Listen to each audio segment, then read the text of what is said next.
kita merasa hari ini kita berislam, tapi kita nggak maju-maju. Malah sebaliknya, kita berislam semakin miskin, semakin bodoh, semakin pemarah, semakin malas beramal soleh. Harusnya kan nggak seperti itu toh. Di Masjid Kapal Munjalan lah contohnya ya. Ya kan, di situ ada Baitul Mal, ya penerimaannya sekitar 10 miliar per bulan. Nah, hari ini itu sudah bisa menyelesaikan kebutuhan bagi 500.000 anak yatim dan santri penghafal Quran. Nah, seperti yang dilakukan oleh Masjid Kapal Munjalan, dana aminnya nggak dibagi-bagi untuk para pemimpin itu, enggak gitu. Diinvestasikan, buka roti gembul, buka Munjalan store dan segala macam. Nah, itu nanti orang-orang bisa bekerja di situ kan. Berarti kan kita bisa juga masjid punya kontribusi untuk menyediakan lapangan pekerjaan. Ketika lapangan kerja tersedia, kemiskinan berkurang nggak? Berkurang kan? Kurang. Auzubillahiminasyaitonirrajim. Bismillahirrahmanirrahim. Alhamdulillah. Sekarang saya bersama Bung Ben. Kembali lagi kita akan membahas sesuatu nih Bung Ben. Siap. Kalau kemarin kita bahas tentang ormas, Ya. sekarang kita bahas tentang Baitul Mal Masjid. Baitul Mal Masjid. Nah, sebelumnya saya pengen tahu Baitul Mal Masjid itu apa Bung Ben? Ya. Oke. Jadi pertama kita jelaskan dulu apa itu Baitul Mal, Bang Sandang. Jadi Baitul Mal ini adalah secara harfiah ya, itu berarti rumah harta. Jadi dari dua suku kata bait dengan mal. Ya, bait itu rumah, mal itu harta. Jadi Baitul Mal itu berarti rumah harta. Nah, secara historis ya, Baitul Mal ini sudah dicontohkan sama Rasulullah. Jadi Rasulullah hijrah tahun ke-1 hijrah ya. Kemudian setelah itu terjadi perang Badar. Setelah itu terjadi harta umat Islam itu berlimpah. Lalu oleh Rasulullah diminta semua harta rampasan perang itu disimpan di Baitul Mal. Ya. Nah, dari Baitul Mal ini kemudian diberikan waktu 3 hari para pengurusnya untuk membagikan harta rampasan perang itu. Nah, sejak saat itu berdirilah Baitul Mal, rumah hartanya umat Islam. Lalu kemudian dari masa ke masa Baitul Mal ini menjadi andalan masyarakat. Ya, mereka bukan sekedar rampasan perang saja, tapi juga menerima zakat, infak, sodako dari kaum muslim untuk dibagikan kepada umat muslim yang lain. Nah, itu kira-kira Baitul Mal ya sejarahnya. Dalam perkembangan di Indonesia ada istilah namanya BMT. Ya, masuk Indonesia itu tahun 84 itu ada namanya BMT, Baitul Mal wa Tamwil. Itu digagas oleh anak-anak mahasiswa di ITB, di Masjid Salman, dan kemudian disahkan secara legalitas ya oleh pemerintah, mereka sebagai koperasi simpan pinjam. Pinjam. Koperasi syariah lah, simpan pinjam. Jadi BMT ini Baitul Mal wa Tamwil itu konsep dasarnya memadukan antara penerimaan zakat infak sedekah dengan simpanan masyarakat, di mana simpanan masyarakat ini kemudian diputar kembali ya untuk dipinjamkan untuk usaha-usaha produktif kepada masyarakat. Itu namanya BMT. Gitu. Nah, tahun 2014 ya teman-teman di Masjid Kapal Munjalan tuh bikin Baitul Mal. Namanya Baitul Mal PMMAY gitu ya. Apa tuh Bang? PMMAY itu Pondok Masjid Munjalan Ashabul Yamin. Jadi Baitul Mal itu khusus untuk menghidupkan pesantren. Pondok kita gitu kan. Saat itu kan aktivitas sudah mulai banyak. Nah, atas izin Allah ya kan, sejak dulu tuh Baitul Mal PMMAY sudah memberikan perhatian, menyalurkan jiswab itu untuk masyarakat, bukan sekedar untuk pondok saja. Nah, belakangan itu ternyata aktivitas di Baitul Mal PMMAY ini ya itu berkembang. Lalu tahun 2017 berubah namanya. Ya, jadi Baitul Mal Munjalan Indonesia disingkat dengan BMI. Masya Allah. Nah, itu cikal bakal Baitul Mal ya yang kita pahami. Jadi Baitul Mal yang kita bangun ini itu nggak ada simpan pinjam seperti BMT. Nah, setelah itu kita bikin Masjid Enterprise, kita sebarkan Baitul Mal ini ya supaya masyarakat di Indonesia itu juga mendirikan Baitul Mal, ya kan? Nah, lalu banyak polemik di situ. Ini Baitul Mal apa kan gitu kan? Iya. Karena sebelumnya ada BMT kan, ya, Baitul Mal wa Tamwil. Kita juga bingung ini Baitul Mal apa. Lalu kita bangunlah narasi ini Baitul Mal orisinil gitu ya. Baitul Mal orisinal gitu ya. Apa itu Baitul orisinal yang tidak ada simpan pinjam atau kita sebut dengan Baitul Mal no Tamwil. Nah, itu konsep ya. Nah, supaya kemudian dari Baitul Mal no Tamwil ini tersebarlah ada ratusan Baitul Mal di Indonesia. Setelah Masjid Enterprise itu ada ratusan. BMM ini bertambah banyak. Yang awalnya hanya bisa ya kita setiap pelatihan tuh hanya bisa nyebarkan 30, 40 ya. Setelah ada BMM jadi ratusan. Banyak Jadi juga ratusan. ya, Bung Ben. Ya tersebar di seluruh Indonesia Masya gitu kan. Allah. Nah dari Baitul ini juga untuk menjelaskan, untuk membedakan, karena seringkali masyarakat ditanya, ini bedanya apa dengan BMT? Bu, kami bukan BMT, Pak, kami bukan BMT, tapi BMM. Apa itu? Baitul Mal Masjid. Apa itu Baitul Mal Masjid? Baitul Mal yang berbasis di masjid. Nah, kok berbasis di masjid? Rasulullah juga seperti itu gitu kan. Baitul Mal yang berbasis di masjid. Nah, demikian juga yang kita lakukan di Baitul Mal di BMI, itu juga Baitul Mal yang berbasis pada masjid. Kita memakmurkan masjid-masjidnya Allah lewat Baitul Mal. Gitu kira-kira ya. Jadi lahirnya BMM itu seperti itu. Dia common brand juga, dia juga konsep tentang Baitul Mal orisinal ala Rasulullah, ala Baitul Mal Munjid Indonesia yang sudah diterapkan kurang lebih sekitar 8 tahun terakhir ini. Oh, Gitu. itu udah lumayan lama juga ya, Bung Ben. Sudah lama, Tapi sejak tahun sekarang 2012. gimana perkembangannya, Bung Ben?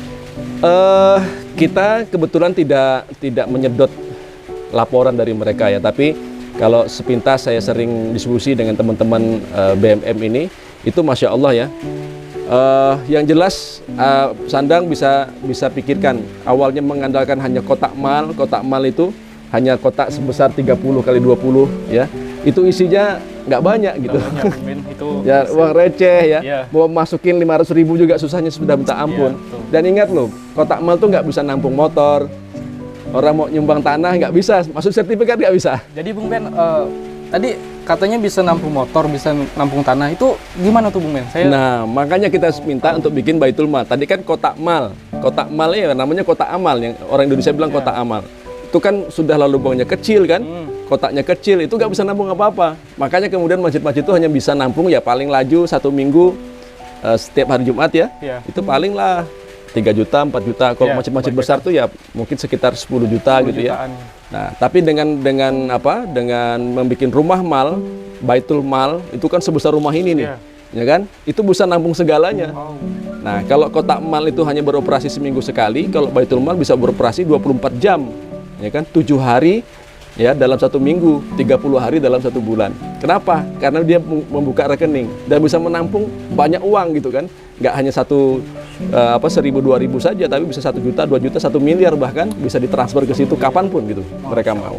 Jadi sudah borderless, dari manapun dia bisa masuk. Kalau kotak mal nggak bisa dari mana-mana gitu. Ya kalau nggak hadir sholat Jumat dia nggak bisa ngencelengin gitu ya. Tapi kalau misalnya kita bikin Baitul Mal dari Bandung, dari Jogja, dari luar negeri bahkan itu bisa transfer.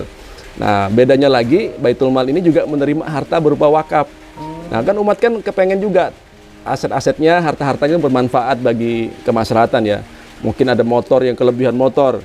Nah ini kalau misalnya kita nggak sediakan tempat pelayanannya, bingung kan? Mau ngasih kemana nih? Masa mau dimasukin ke kotak amal gitu kan? Motor-motornya kan nggak mungkin kan? BPKB aja nggak muat keselengannya kan? Iya. Nah Baitul Mal itu bisa menampung motor, mobil, sertifikat tanah, bahkan gedung, ya kan? Bahkan apapun lah kita bisa tampung semuanya. Nah perkembangan di daerah itu dengan adanya Baitul Mal, akhirnya masjidnya jadi makmur. Yang belum pernah dapat menerima motor, dapat motor, ya kan? Yang belum pernah menerima mobil, ya ada yang nitipkan mobil. Ya kan, bahkan kemarin saya ada seminar dengan Gubernur Sumatera Utara kalau nggak salah saya, itu ada Baitul Mal yang didirikan 4 bulan yang lalu. Dia juga punya BMT. Nah BMT-nya itu punya aset 23 miliar asetnya itu ya, BMT-nya ya, tapi 1 tahun hanya menghasilkan untung 71 juta. Sementara Baitul Mal itu nggak ada aset, nggak ada apa-apa, nggak ada modal gitu ya.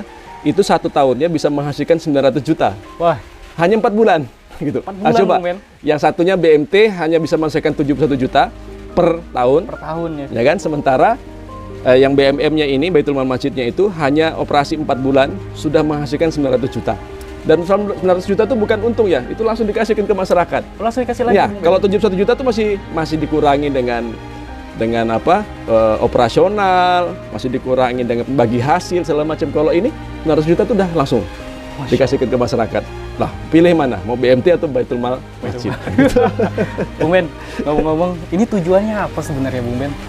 Iya, sekali lagi nggak ada tujuan apa-apa selain kita ingin beramal soleh ya, kita ingin menyebarkan din al-Islam yang sudah dicontohkan Umar Rasulullah. Nah, kita merasa hari ini kita berislam, tapi kita nggak maju-maju. Malah sebaliknya, kita berislam semakin miskin, semakin bodoh, semakin pemarah, semakin malas beramal soleh. Harusnya kan nggak seperti itu toh. Memeluk agama Islam, kemudian menjadi seorang muslim, harusnya dia semakin cerdas, semakin bersemangat, semakin kaya raya, ya kan, semakin makmur, semakin berlimpah. Setelah kaya raya, berlimpah, nggak hanya disimpan aja duitnya di bank, ya berlimpah, dibagikan ke masyarakat dalam bentuk sedekah, zakat, wakaf dan segala macam. Nah, ini yang kita mau sampaikan, bahwa ajaran din al-Islam itu Masya Allah sangat luar biasa gitu ya. Nah, sudah ada mekanismenya juga gitu. Nah, kalau misalnya kita kepengen masyarakat kita, umat Islam ini makmur, ya udah masjid-masjid itu harus bikin baitul mal. Kenapa harus bikin baitul mal? Supaya ada yang ngopenin. Kita coba lihat zakat. Zakat itu ada 8 asnaf. Ya. Katakanlah sebuah masjid punya omset zakat 1 bulan 100 juta. Ya, 12,5% ya itu untuk fakir, orang-orang yang cacat, ya, orang-orang yang buta misalnya kan nggak bisa bekerja, itu sudah dapat 12,5 juta. Ya kan? Kemudian orang yang miskin, yang pengangguran apa segala macam, ada lagi 12,5 juta, ya kan? Yang fisabilillah, ya kan?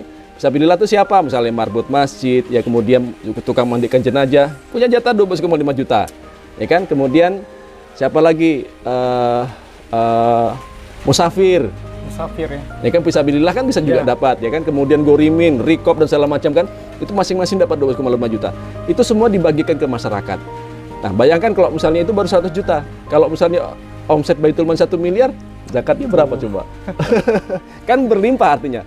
Nah, akhirnya kita sangat yakin orang-orang, ya tapi nggak semuanya harus kita bantu. Kalau Kiai Lukman tuh punya program namanya Mustahik Produktif.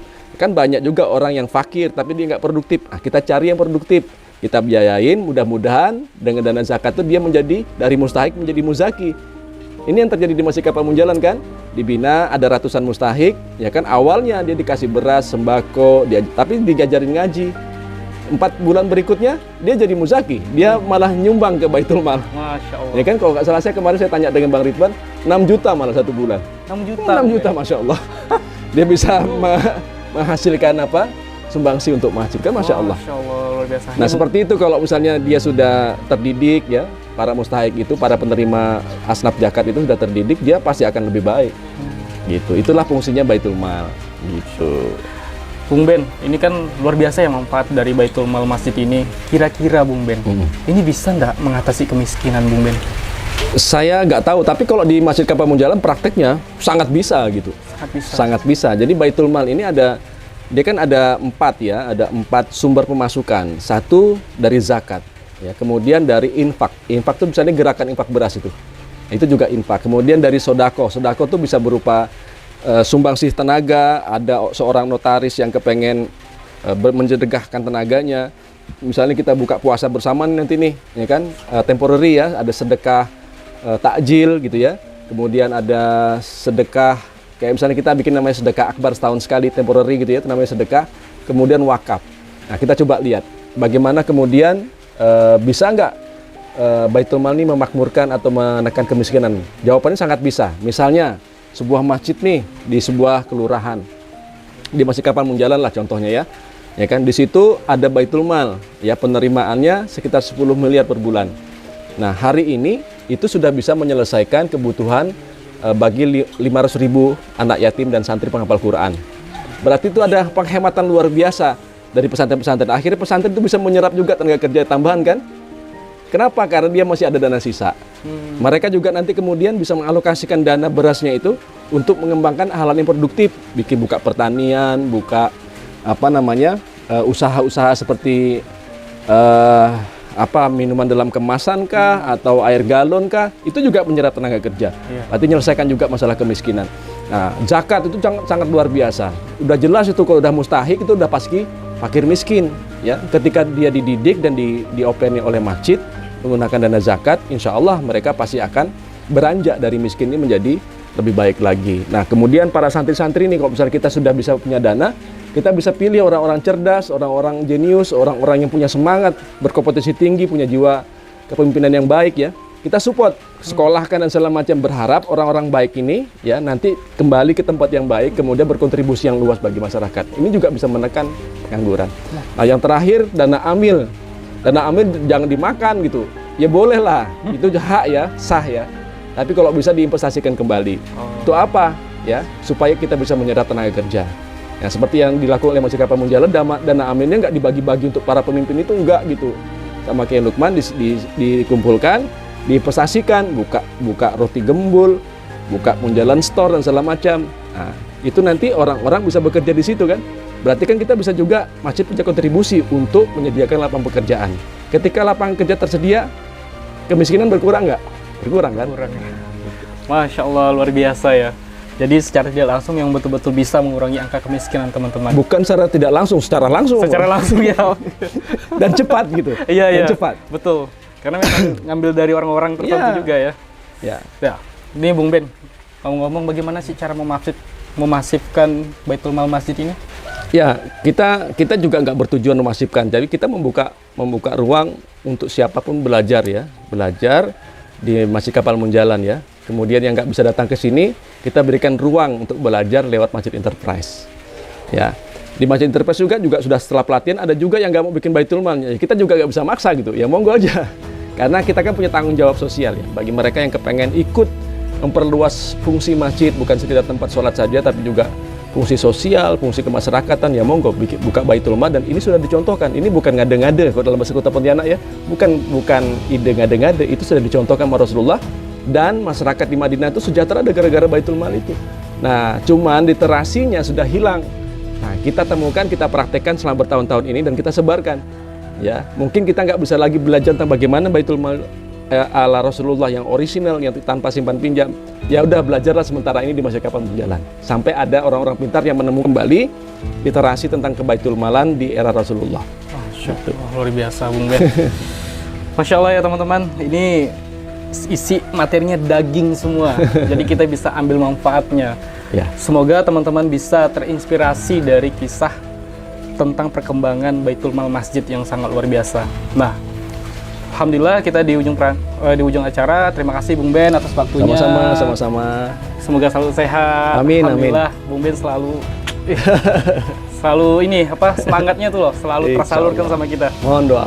Masya Allah. Sampai jumpa besok di jam yang sama. Saya akhiri. Wassalamualaikum warahmatullahi wabarakatuh.